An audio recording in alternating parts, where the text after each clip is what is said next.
EVM को आने वाले समय में या तो ईवीएम रहेगी या हम रहेंगे। हम बहुजन समाज के लोगों ने कमर कस ली है। अब या तो ईवीएम रहेगी या हम रहेंगे।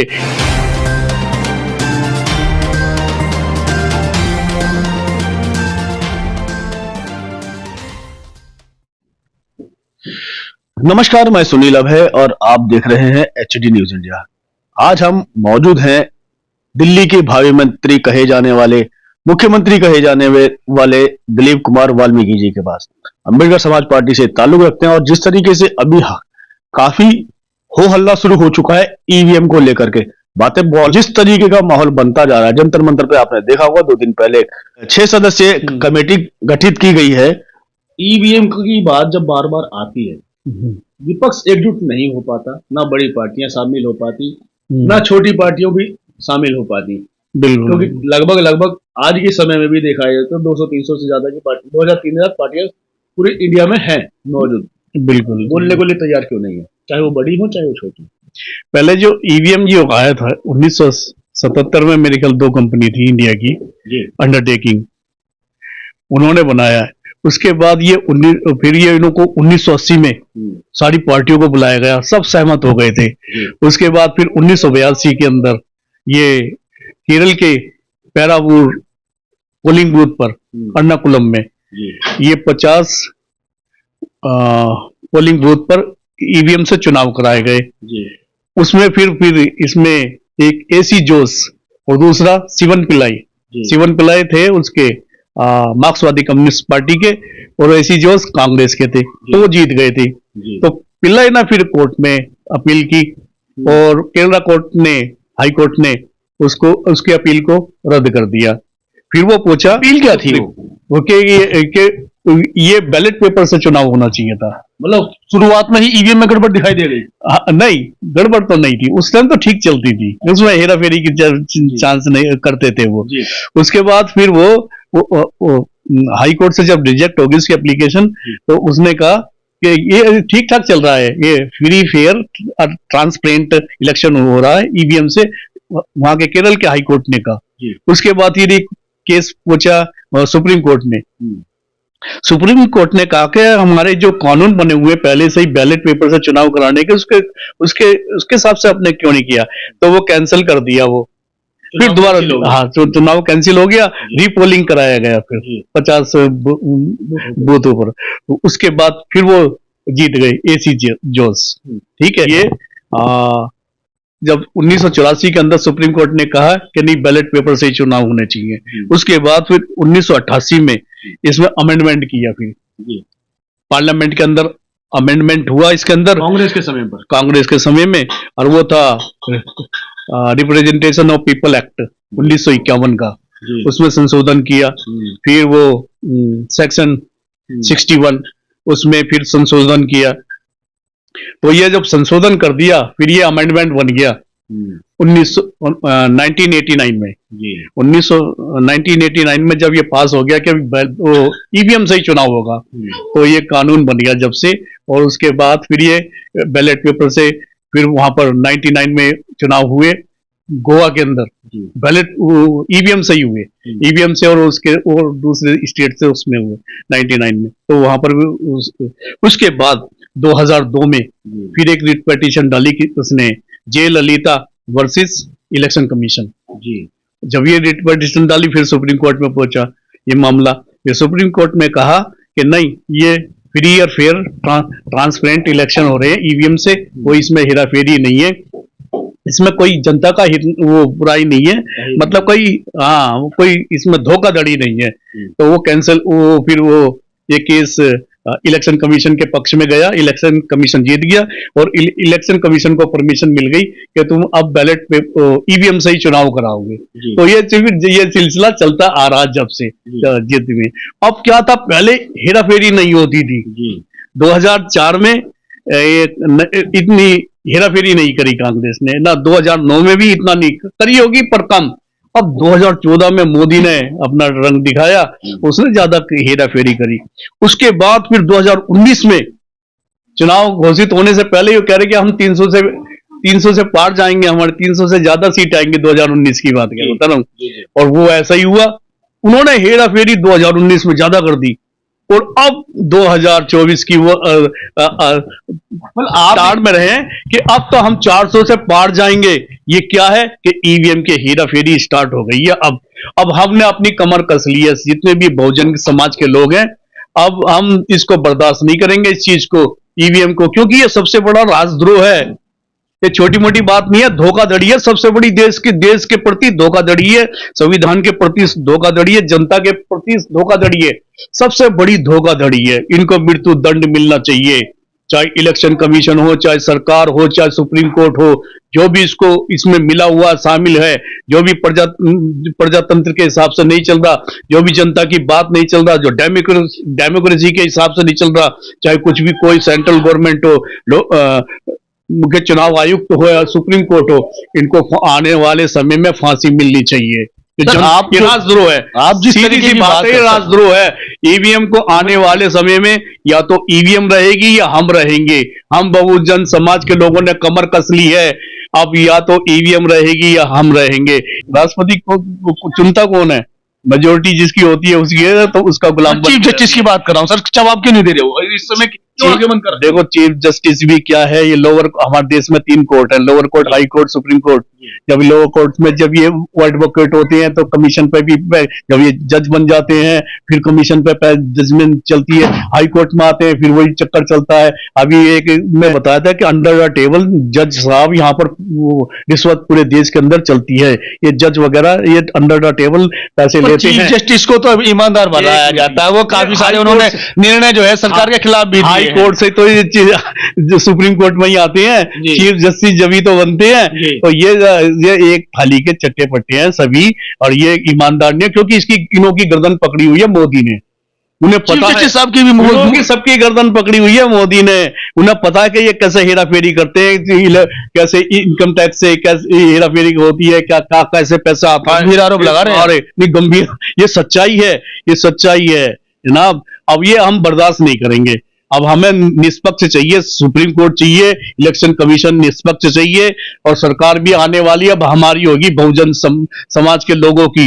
बहुजन समाज तो बहुत बिखरा हुआ है, हर बार बस बहुजन समाज की बात होती है, बहुजन समाज की पार्टियां भी बहुत हैं, संगठन भी बहुत हैं, मगर एक मंच पे आने के लिए कभी कोई राजी नहीं होता। वजह क्या लगती है? नहीं नहीं, ऐसा ना, अब लोगों में जागृति नहीं हो रही ना, जो सारे इतने पढ़े लिखे नहीं है ना सभी। जब मायावती जी को आयरन लेडी कहा जाता है, सबसे बड़ी बहुजन की नेता मानी जाती है वो इस समय, नहीं, और उसके बावजूद भी जब बात आ रही है ईवीएम की, उस पर बोलने को तैयार नहीं है। उसके बावजूद जब बात आ रही है गठबंधन की, तो उसमें गठबंधन करने को तैयार नहीं है। इंडिया गठबंधन में जाने की बात हो रही है तो वहां जाने के लिए तैयार नहीं है। तो फिर कैसे आप अपने आप को स्थापित कर पाएंगे? मोदी ने भी तो उसकी गर्दन पकड़ी हुई है, कितना करोड़ों रुपया उसने कमाया हुआ, ये पता है आपको? मतलब मायावती जी की गर्दन मोदी जी ने पकड़ी है, सबकी गर्दन पकड़ी हुई है, सब उसके मुट्ठी के अंदर है। क्योंकि ये सीएम वगैरह बन जाते हैं, इनके पास करोड़ों रुपया आता, कहां से आता, वो जानता है मोदी कि ये कैसे कैसे कौन सा पैसा कैसा, इसलिए नहीं बोलते वो। और वो अगर इस तरीके से तो फिर समाज गर्त में जाएगा ना, अगर बात ही नहीं उठाएगी जाएगी, ये समाज के लिए तो देखा नहीं जाएगा तो गर्त में जाएगा ना। और जो इस तरीके से ये बात आ रही है कि 2024 जो है आखिरी चुनाव है, ये मील का पत्थर साबित होने वाला है कि ये अब देश गुलामी की ओर जाने वाला है या लोकतंत्र में ही रहने वाला है। तो तब भी अगर चुप रहने का मतलब मकसद क्या है, मतलब क्या है? बहन जी को मौका मिला था, जी, चीफ मिनिस्टर थी ना जी, उनको मौका मिला था उस टाइम पे कि वो देश की भी प्रधानमंत्री बन सकती थी, जी, पर वो बनी नहीं, क्योंकि उसमें क्या बोलते हैं, कैपेबिलिटी नहीं थी। कैपेबिलिटी क्या मतलब कि उसको आगे तक की सोच अच्छी नहीं थी, उसकी सीमित थी, बोलने का तरीका सही ठीक नहीं था। अगर वो जनता को मिला, आयरन लेडी कहा जाता उन्हें, और आप कह रहे हैं कि उनकी सोच सही नहीं वो है। आयरन लेडी पता नहीं कि क्या किस लिए कहते हैं, जब भी तो ये सोच गलत है कि आयरन लेडी बन गई। विश्व नाम है उनका। आयरन लेडी का मतलब होता है लोहे की औरत, और जिसके ऊपर गिर जाए तो वही खत्म। बोला जैसे पहले बाबा रामदेव ने किया, उन आंदोलन के साथ था, फिर अन्ना हजारे ने किया उनके साथ था, फिर ये केजरीवाल ने किया इनके साथ था, फिर बहुत जितने भी आंदोलन होते थे मैं उस टाइम पर जाता था इनके साथ। तो हम क्या लग रहे हैं, ये हम केजरीवाल की टीम में ही थे जब ये पार्टी बनी थी ना, आम आदमी पार्टी, हम भी उसी में थे। हम क्या योगेंद्र यादव के साथ थे हम, ठीक है जी। तो उसने अब देखा कि यार अब तो हमारी चढ़ हो गई जनता में, वो तो उन्होंने दोनों को निकाल दिया कि प्रशांत भूषण को और ये योगेंद्र यादव जी को, और जब से फिर हम उनसे अलग हो गए। फिर वही बात, एक सवाल ये है कि चीफ मिनिस्टर बनने के चक्कर में उसने अपने दोस्तों को धोखा दिया, तो अब वो जनता कैसा भरोसा करेगी नई चीजों पर? मेरा सवाल वही फिर है, जनता क्यों नहीं भरोसा करेगी? केजरीवाल साहब ने भरोसा जीत करके उनको धोखा दिया, तो जनता कैसे किसी नए व्यक्ति पे भरोसा? नहीं, ऐसे नहीं, जनता देखेगी, मौका देगी। जब आप जनता ने अगर मौका देगी ना, तो जनता फिर ऐसे मौके को छोड़ेगी नहीं, क्योंकि ना सब अच्छी सुविधाएं मिलेगी बहुत, जो आज तक शायद नहीं मिली होगी। दिल्ली के अंदर भी, पूरे देश में भी हम ज्यादा मैक्सिमम सुविधा देंगे, और जो इन्हों की सुविधाएं हैं एमएलए की और एमपीज की, वो कम की जाएंगी। मेरा सवाल फिर से एक बार दोबारा वहीं लौट करके आता है, 2024 आखिरी चुनाव कहा जा रहा है, अब जनता को क्या करना चाहिए ईवीएम को लेकर के? क्योंकि ईवीएम एक बड़ा मुद्दा बनता जा रहा है, और आपने खुद कहा है कि जिस तरीके से धांधलेबाजी करते हुए लगातार 2014 से अभी तक सरकार बनती आई है, वो सरकार फिर से रिपीट ना हो, तो उसके लिए आप लोग क्या करने वाले हैं? देखो, अभी तो जंतर मंतर पर जो 6 मेंबर कमेटी जो बनी है, वो ऑल इंडिया में अपना सब, उसमें आपके योगेंद्र यादव जी दिखाई नहीं दिए, उसमें आपके प्रशांत भूषण जी दिखाई नहीं दिए, कैसे लड़ेंगे फिर लड़ाई? चलो आ जाएंगे जब न्याय हो सकता है कि कोई किसी को अर्जेंसी हो किसी काम की, तो शायद ये भी हो सकता है, कोई वजह हो सकती है, दूसरी टर्न पर आ जा सकती है। तो ये हम सबका ही फर्ज है कि हम मैक्सिमम इस ईवीएम का विरोध करें, और आने वाले समय में हमें अपनी कमर कस के रखना पड़ेगा, या तो ईवीएम रहेगी या हम रहेंगे, ये मकसद है हमारा। क्योंकि हम ईवीएम पे भरोसा नहीं है, बहुत गुंडागर्दी हो रही है ईवीएम से, हमारे मौलिक अधिकार खत्म हो रहे हैं, हमारे देश की छवि धूमिल हो रही है। झूठ पर झूठ, ये जो गवर्नमेंट आई है झूठ पर झूठ, इतने माहिर झूठ बोल, अमेरिका से भी झूठ बोलती रहती है। अब उस लड़की ने पूछा क्या, उस लड़की ने क्वेश्चन पूछा था जी, डेमोक्रेट आप माइनॉरिटीज कम्युनिटी के लोग इतने दुखी हैं, आप उनके लिए, कह रहा कहाँ है, हमारा विश्व का सबसे प्रजातंत्र है, आत्मा है ये तो डेमोक्रेसी की आत्मा है। अरे आपने तो दूसरों से सुना है, हमारा तो भारत में डेमोक्रेसी है। ऐसा झूठ बोलकर उसने अपनी स्टेटमेंट में ऐसा बोला, जबकि वो ये नहीं बताया कि हम मणिपुर की लड़कियों के इतने नंगा करके बेचारी घूमे हुए हैं, पहलवानों के साथ क्या किया है, और ये कि जो किसान आंदोलन है उनके साथ क्या किया है, ये चीज नहीं बताई। हम मॉब लिंचिंग में क्या कितने मुसलमानों को मार दिया, काट दिया, कुछ नहीं बताया। उस लड़की ने यही चीज पूछी थी, और इसने सही जवाब नहीं दिया। देश बहुजन समाज के हाथ में आएगा हर स्तर पर हमारी सरकार। ईवीएम से कैसे निपटेंगे? ईवीएम से निपटेंगे ना हम, क्योंकि ईवीएम या तो ईवीएम नहीं है या हम नहीं है, बस ये है। क्योंकि बैलेट पेपर से अब ये मास स्केल पर जाएगा, सुप्रीम कोर्ट में भी जाएगा ये मैटर। सुप्रीम कोर्ट ने भी नहीं एक्शन लिया, तो हम सुप्रीम कोर्ट की भी जरूरत नहीं है हमारे को इस देश में। फिर सुप्रीम कोर्ट की जगह दूसरे जज बनाएंगे हम, ये भी हो जाएगा। ये क्रांति है, जनता से बड़ा कोई नहीं है।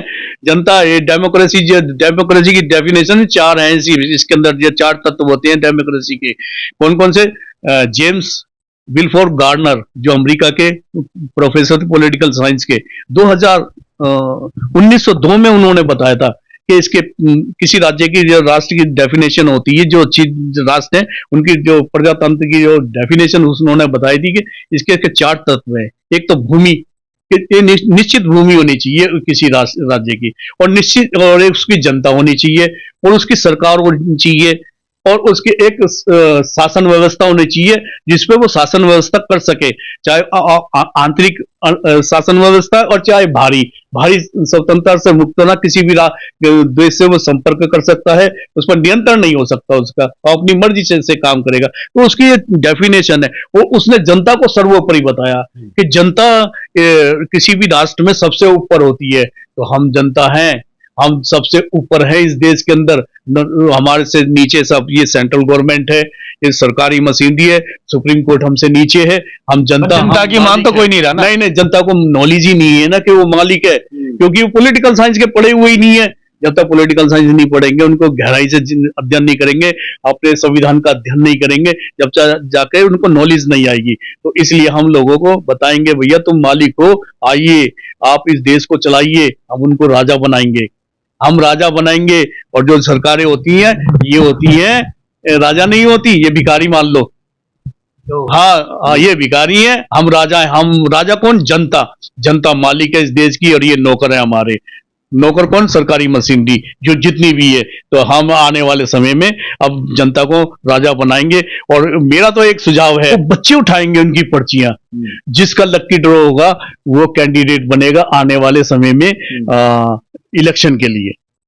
ये प्लानिंग है जी। और ये मैंने भाई तेज सिंह जी को बताई थी, पर वो कह रहे कि अगर धोखा किसी ने दे दिया तो क्या करेंगे। पर उसका भी प्लानिंग है कि उसको देखेंगे, उसको बाद में देखते हैं कि उसके साथ क्या किया जाए। हमारे साथ धोखा करेगा कि हमारी सच्चाई के सामने जो जिसको मौका मिल रहा है धोखा देता है, तो उसका काला मुंह करके और उसे घोड़ी पे बिठाकर जूतों का हार पिनाकर और उसी के इलाके में उसे घुमाएंगे। ये मतलब सबसे छोटी सजा है। ये थे हमारे साथ दिलीप कुमार वाल्मीकि जी, और उनका सीधा सीधा कहना है कि लोकतंत्र की जब बात आती है, पूरे विश्व में लोकतंत्र स्थापित है, हमारे भारत में भी लोकतंत्र स्थापित है, मगर जनता क्योंकि सर्वोपरि होती है, जनता ही अपने नेताओं को चुनती है, जनता ही सरकार बनाती है, जनता ही हर क्षेत्र में आगे बढ़ने के लिए मौका देती है। तो जनता को आज तक इन अधिकारियों का पता ही नहीं है, उनको जागरूक करने की कोशिश कर रही है अंबेडकर समाज पार्टी और दलीप जैसे भाई। इसके साथ साथ जिस तरीके से ईवीएम की बात आ रही है, लगातार ईवीएम में गड़बड़ियां दिखाई दे रही हैं, और जनता भी समझती है, लोग भी समझते हैं कि जो सरकार जिसको कोई पसंद नहीं कर रहा वो कैसे चुन के आ रही है, सीधे सीधे पता चलता है कि ईवीएम में गड़बड़ है। देखने वाली बात यह है कि जनता जागरूक होती है या नहीं होती है। समितियां तो बनती रहती हैं, संगठन बनते रहते हैं, आवाज उठाई जाती है, चाहे वो किसी भी क्षेत्र में हो। कई लोगों ने यह भी कहा है कि गली गली में शोर है और निर्वाचन आयोग चोर है। उसके बावजूद भी निर्वाचन आयोग की नियुक्ति को 6 महीने बढ़ा दिया जाता है, जो कि 6 महीने पहले खत्म हो जाना चाहिए था। सीजेआई के ऊपर भी इस समय सवालिया निशान बनते जा रहे हैं। जनता सर्वोपरि है, जनता को सोचना है, जनता को जानना है कि वो अपने और हक और अधिकार को कैसे बचाएं, संविधान को कैसे बचाएं, ईवीएम से चुनाव कराएं या उनको तोड़ के अपने हक और अधिकार पाएं। इसी के साथ मैं सुनील अभय, एचडी न्यूज इंडिया।